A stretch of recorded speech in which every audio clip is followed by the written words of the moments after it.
Cool oder peinlich, the dangers of Denglisch. Welcome to this webinar with myself, Sandra Wood, and my colleague, Megan Nichols. My name's Sandra. I'm a German language coach and I help international professionals in Zurich speak German with confidence so they can integrate better and accelerate their career. And with me today is Megan. Megan, would you like to introduce yourself? Yeah, I'm really excited to be here. I am an English coach specializing in business English, and I want to help people all over the world communicate better in their workplaces and traveling situations. But I really teach a lot of German speakers, so we thought this would be a great way to share our combined audiences today.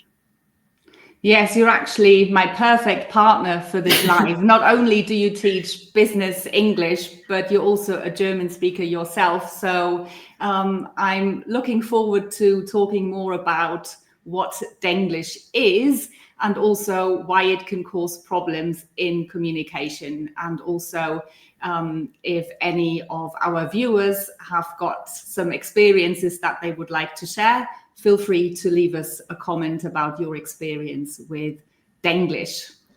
So yeah, I'm looking forward to some interesting stories. I'm sure we've got them, Sandra, and I'm sure lots of people watching have also had some embarrassing or funny stories of these interactions with Denglisch. And we just want German students and speakers to be able to speak clearer German if possible. And sometimes that means avoiding the wrong English expressions. And then hopefully we're going to have another live where we look at the opposite for English speakers. So yeah, it's kind of a two-part series. Very much so, totally. So let's go straight into it. What actually is Denglisch? So the definition is that it is mixing German and English words, particularly in business German, so business speech or casual speech as well. But you're applying German grammar rules. So, for example, somebody might say, ich habe das gedownloaded instead of heruntergeladen. So you're using the ge for the past participle, or something like sie hat die findings reported instead of saying sie hat die Ergebnisse berichtet.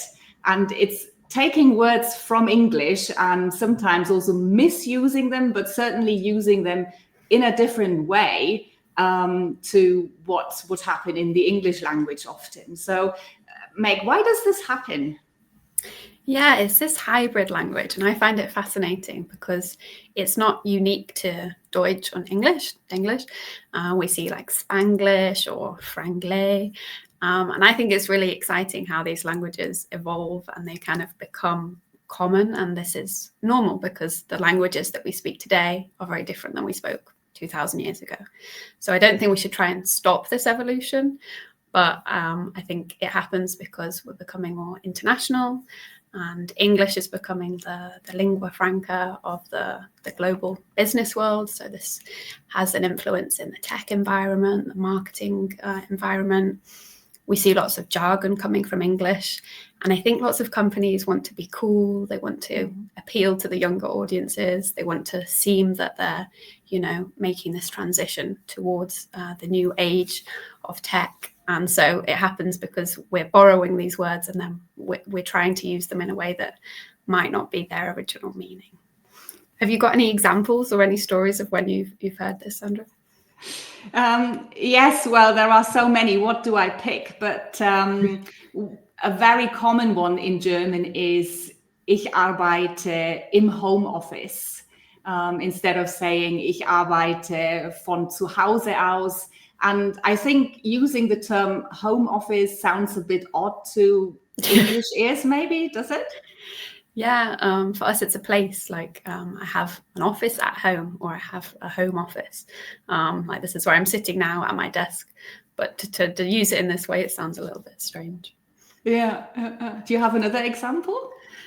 Yeah, mine's a little bit more shocking. When I was living in Germany, and I walked into the shopping mall, and I saw this advert for a family shooting for only 59 euros. And you're laughing because you know why it's funny, but a lot of German speakers do not. So this was advertising a photo shoot. And it's, you get the family portraits for Christmas presents or their nice keepsake. But using the word shooting is very violent, very dangerous. It's implicit of gun violence. So we would never advertise a family shooting as something positive. And people might end up dead, right? And we don't want that. Exactly. But it's got this very innocent meaning that they want to convey, but it's just not coming across that way. So that always springs to mind when I think of Denglisch. Yeah. So this is a great example to show why it can cause problems. But what are some of the real life communication challenges if we use Denglisch to an extent where maybe it becomes less clear?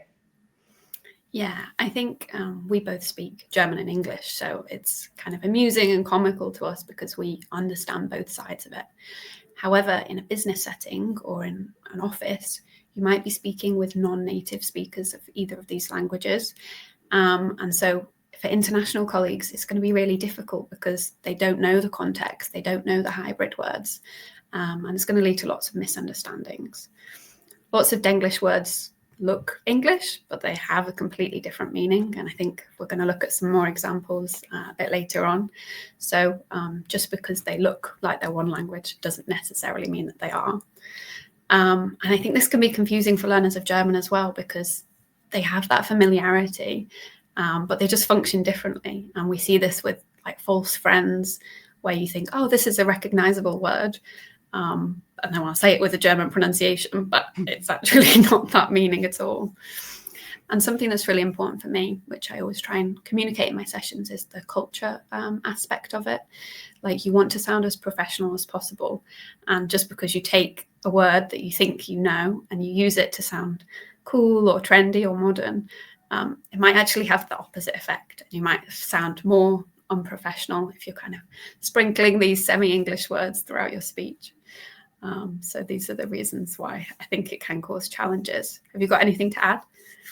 Yes, I think it certainly makes it less clear sometimes if like every other word is a semi-English word, it kind of blurs the meaning. And also because the words are used differently in German and English, sometimes it is not entirely clear what precisely the meaning is. So is it like the original English word, or have we adapted it in some way? So it certainly doesn't send a clear message. And, clarity is so important, especially, as you mentioned, in international teams. And in the world of business, international teams are very, very common. And we just want to make sure that everybody can follow what we're saying. And away from the world of business, people may be less familiar with these Denglisch phrases anyway. So ask yourself, words like triggern, committen, briefen. Do people really understand what you're saying?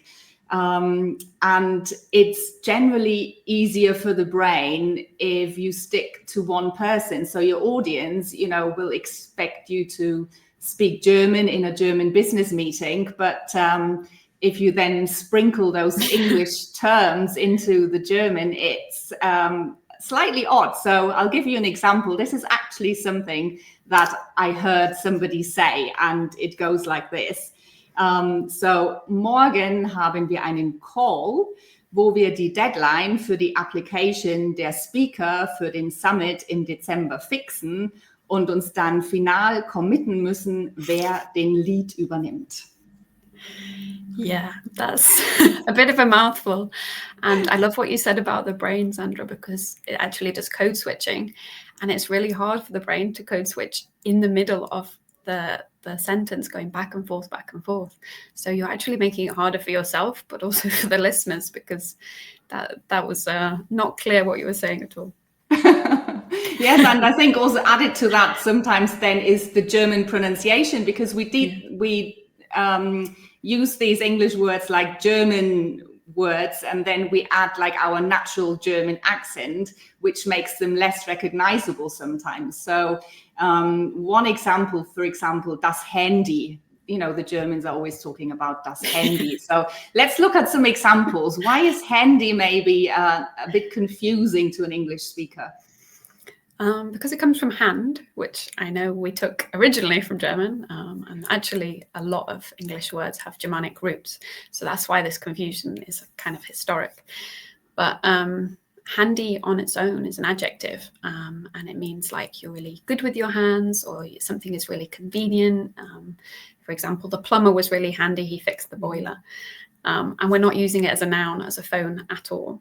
So that can be quite confusing. So can I give you a few more expressions? Yes, yeah. I'd like to hear your thoughts on that. So let's say you're about to give a presentation and you ask somebody, wo ist der Beamer? I had no idea what this was, because I used to work in a German school, and they had this old-fashioned thing that they wheeled in, and they were like, oh yeah, it's a Beamer. And I was like, it sounds English, but it's not actually anything to do with English. So we might use it to refer to a BMW, and I know it's a projector, but we would never use it in English. Mm-hmm. So projector is what we should say in English, right? But a Beamer, wo ist der Beamer? And for the football supporters amongst us, kommst du heute Abend mit zum public viewing? Yep. So this one is when you look at bodies that are dead and you're identifying the body. And I don't know why this Denglisch kind of has a fixation with death or anything a little bit more severe, but we would definitely not say public viewing. We would probably say a fan zone or a public screening if you're watching it outside, like the Olympics or the World Cup or something like this. Mm-hmm. Mm-hmm. And just one more, and this is one that I've heard a lot recently. I think this is one of the more recent ones.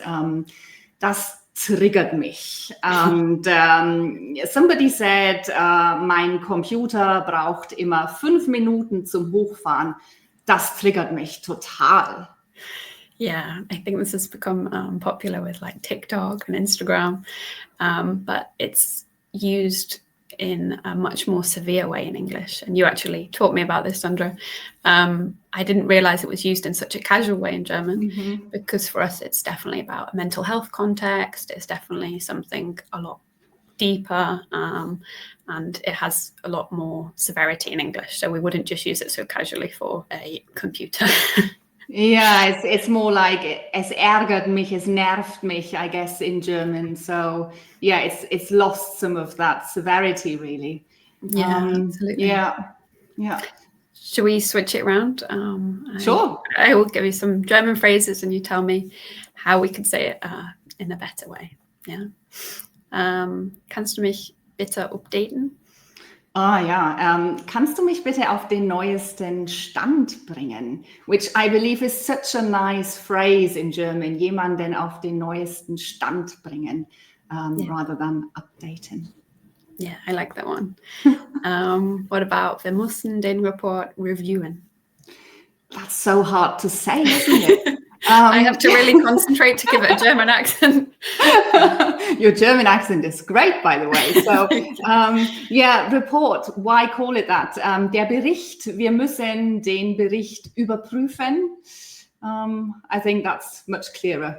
Yeah, and easier to say as well. Yeah.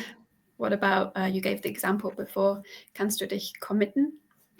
Ja, kannst du dich committen? Kannst du dich festlegen oder kannst du fest zusagen? I feel this refers to anything where you just want the person to say, yes, I'll do the job, or yes, I'll be there. But it could mean either of those, I'll sort of be there and help, or also I promise that, while we're working on this, I'll always be there to support you. But just say which of those things you mean, as opposed to just committing. Yeah, because for us in English, it has the connotation of like a committed relationship, or it's a little bit deeper than just saying yes or no. So, okay, let me think of the last one. Ich briefe die Kollegen. Ah ja, briefen und debriefen und so weiter. Yes, I think this can mean I'm going to inform the colleagues about something, about what we're going to do, but I think it could also mean I'm going to instruct them, to tell them what to do. Also ich informiere die Kollegen oder ich weise die Kollegen an, ich instruiere die Kollegen. Again, it's a bit blurred just using briefen. What exactly are you trying to say? The German language is a very precise language, so we have lots of verbs that we can use to get that specific meaning across, and also to avoid confusion. So what can we do to sort of avoid confusion? Do you have any tips to share to give to our audience? Yeah, as much as I'm a big fan of Denglisch and I think it's fascinating, I think we want to communicate as clearly as possible, especially if we're speaking with non-native speakers. That's the goal of languages, is to be able to communicate and be understood. So as we've just given some examples, if you can replace these Denglisch phrases, which are a bit ambiguous, with some authentic German phrases, I think you're going to be aiming to communicate as effectively as possible. And I think if you're learning German, from my experience, note that the Denglisch words, they don't always match very well. And perhaps it's actually easier to stick to the German equivalent instead of picking a random English word and going, oh, we'll see if this is understood or if this works in German. Just try and stick to the original. Anything that you would add, Sandra? Yeah, I think that's a great tip, especially for learners of German. You know, Denglisch is not a shortcut. It sounds really easy, maybe just using the English word, but it doesn't work. And also ask yourself, you know, would everybody understand this word? Of course, lots of German students are very familiar with English, but the people that you speak to, apart from in a business context, they may not have that level of English, and it might just add to the confusion. So also, I think that leaders in business can be role models, and they can just model really clear, good German without sprinkling English words in. And then, you know, if you act as a role model, people will probably follow, and communication will become clearer. As we've said before, this is really important in international teams where German is a foreign language or a second language for many people, and it just helps everybody communicate successfully, which is the ultimate goal of having a conversation. You want to be successful, and you want to be clearly understood. So yes, what are some of our key takeaways, would you say, from this LinkedIn Live? Yeah, I think this is natural, that there's a hybrid kind of language happening. It's not going to be stopped. We're not trying to end it. However, just like having an awareness of it, just to be able to get that clarity is really important. You can just make small changes, literally just changing one word, and you're going to get this better international communication, because you might be in a room with people where German or English is maybe their third language. So let's not overcomplicate it. Let's kind of go back to basics. That would be what I would say. Yes, so if you have a favorite Denglisch word, do share it in the comments, and we look forward to hearing from you. Any questions you may have, just get in touch. We're happy to answer them. And Meg, you hinted at the beginning, you hinted at our next LinkedIn Live, which we've got planned for December. What's the topic going to be? Yeah, I'm excited for this one. It's going to be typical mistakes that German speakers make in English. The time is flying. I can't believe that will be the last one for 2025, but I hope we'll see more of you there. Absolutely. So thanks again for joining us today, and it's been fantastic to have you here. And we'll say goodbye and see you in December. Tschüss. Yeah, danke dir. Tschüss.